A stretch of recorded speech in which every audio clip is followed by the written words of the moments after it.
Hi everyone, the Simple Dad here. In this video, I'll show you how to play a chime when a message appears on Android Auto.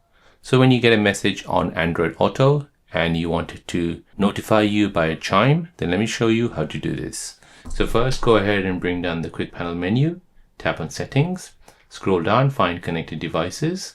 Now go ahead and scroll down and find Android Auto. Tap on this, and now you want to go ahead and scroll down all the way. And in messaging, you want to go ahead and find Play Message Chime.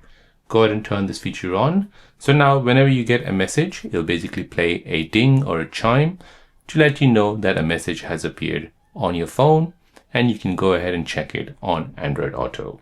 So there you go, guys. That is how to play a chime when you receive a message on Android Auto.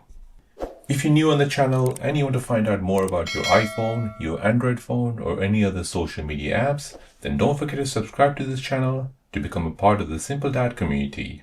Hit the like button if you find this video useful.